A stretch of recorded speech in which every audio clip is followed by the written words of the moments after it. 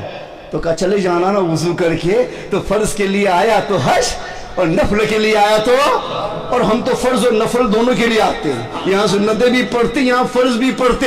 الحمدللہ کسی غریب کو افسوس نہیں کرنا چاہیے کہ مجھے حج و عمرہ میسر نہیں آتا.